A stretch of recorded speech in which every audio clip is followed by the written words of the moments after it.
Is Asplund at the point where he could Yeah, possibly play? yeah, yeah. So he's eligible tomorrow. I wasn't comfortable until I wasn't comfortable the other day putting him in with how he needs to play, and today's practice cleared that up for me.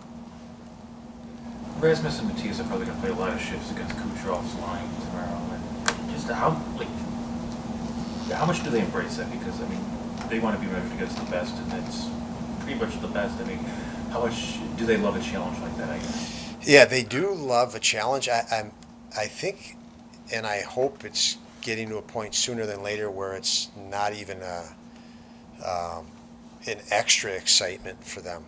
That they just say, whoever you put us against, we know what to do and how to do it, and we're going to play.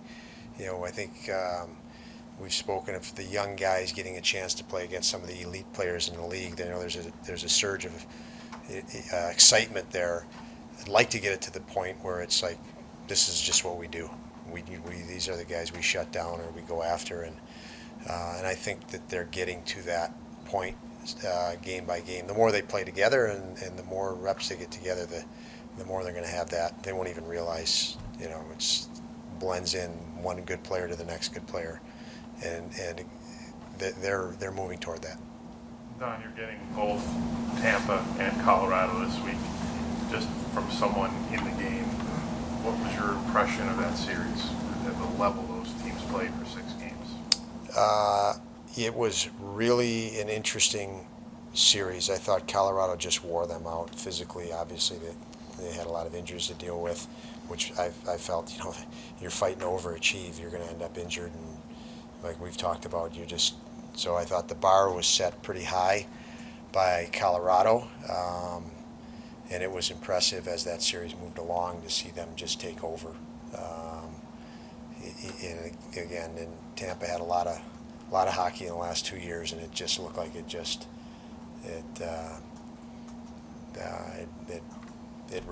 reversed in that series. Colorado just took it over. What was your thought 3 weeks ago? I mean, that was a game in Tampa, really as high level as maybe the Sabres have played in a while, been involved with the style, the atmospheres.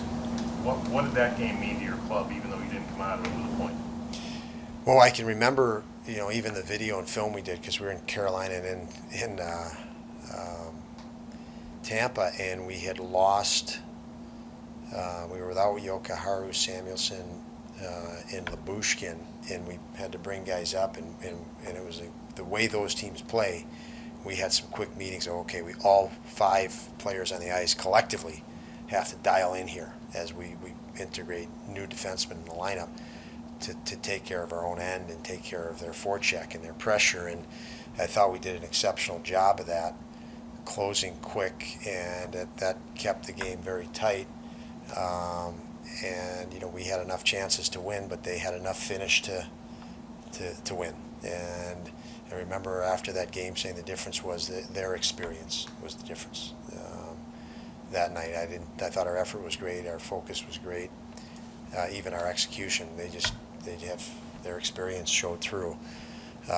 This time around, I like where we're at. I don't want to make it about Tampa tomorrow. It's about us playing our game. I think the other night there were lots of signs of fatigue early on in that game. We had practice the day before on Thanksgiving. We come in, we were very bad to start. I mean, we were just sloppy with the puck. And everything that we gave up chance-wise, we just handed a puck over, basically. And then we found our game halfway through, and I think our guys elevated their compete. I think they had a day rest. I think they're angry at themselves for letting that slip away the other day. And so I think this game is really about us. It's not necessarily about, in Tampa a month ago and proving that we're better than we were then. I think our guys are, and just what I started with Bill, like Kucherov and Hedman, we know they're great, and we know Tampa's a great team. But there's lots of great players and lots of great teams. And the sooner and more dialed in we can get to playing our own game, as we saw the other night. Once we got to our own game, we gave the other team a lot of trouble. We just didn't get to our own game quick enough. middle side and Olsen have done a lot for you guys on the power play and other areas, but on 5-on-5, they've obviously been sort of searching for their games. Do you see them taking steps in the right direction, especially with the goal the other night? Yeah, the goal the other night was a really great goal in the sense they had to fight for space for that goal, and it was a sprint from D zone scrum all the way up the rink with it was a foot race for both of them. So they had to fight for every inch all the way from our zone up to the point where they scored. And I do think they're on the perimeter more than they need to get off the perimeter and the inside more. And, that is much less a willingness and more of a better understanding, in my opinion. I think they're willing to do it, but it's because it's timing. I mean, the perimeter's not a bad thing. You can use it to lure coverage out, which so many goals are scored. Most goals are scored that way. Is coverage is spread out and then they attack the inside after that. When teams hunker back, not a lot of goals are scored. When they put 3-4 back in their slot and they just stand there, it's getting them out and then beating them back to the inside. And I think that's one area that foot race did that.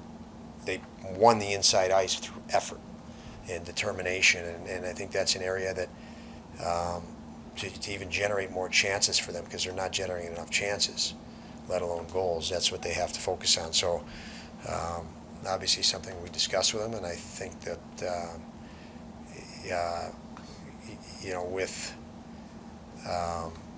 we've had Vinny there, Aspie you could see there. You even could consider, at times I did that with Tuck and Thompson and put, Thompson and Skinner, put Okposo on that line because I just didn't think they were getting to the inside ice quick enough and hard enough. So I think that's something the Middlestead group needs to continue to work on. Tius was saying that on Friday he felt like he hadn't played in 4 or 5 weeks. When players come back like him, do you expect that they're going to get by on adrenaline for a couple games and then they might start to kind of feel it a bit? Yeah, I think it was 3 and 4 for Samuelson. He just looked exhausted, and I know you guys even covering us 3 and 4 days. There's wear and tear. There's just and he looked like he was worn out the other night. He tripped a few times. One was a goal resulted in it, which is just uncharacteristic of him. So he had a tough night, and I do believe it was coming off a long injury, and playing 3 and 4 was the biggest challenge of it. As you get a longer look at that Cousins, Paterka, Quinn line, what do you like about the three of them playing together?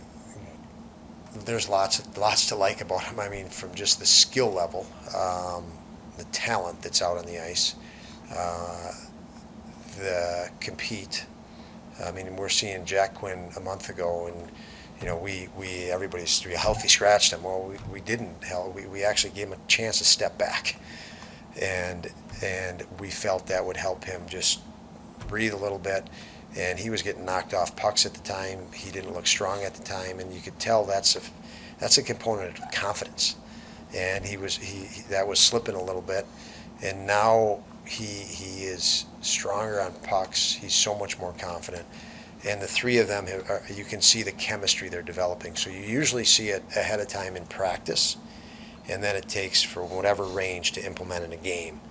The more talented you are and the more confident you are, the faster what you see in practice, the player is able to implement it in a game. And we're starting to see that rapidly. They'll do something new and a next level play in practice, and then instead of a month from now doing it in a game, it's 2 games later. And that's a sign of talent and skill.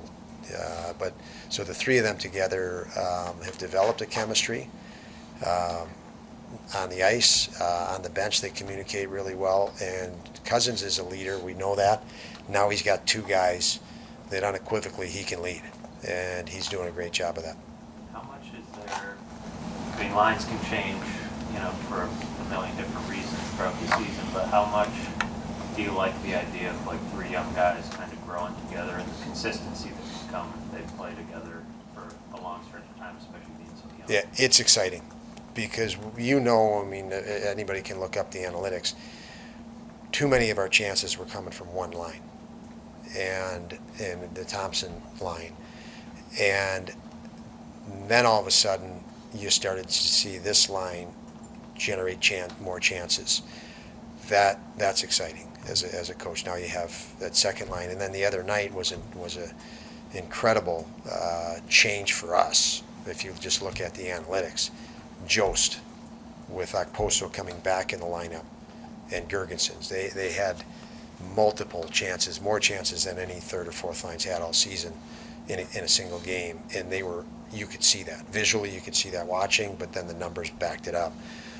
So that was exciting, and a real good veteran mindset and skill guy in Jost coming in with two guys that play a very direct game in Okposo and Gergensen to kind of lead.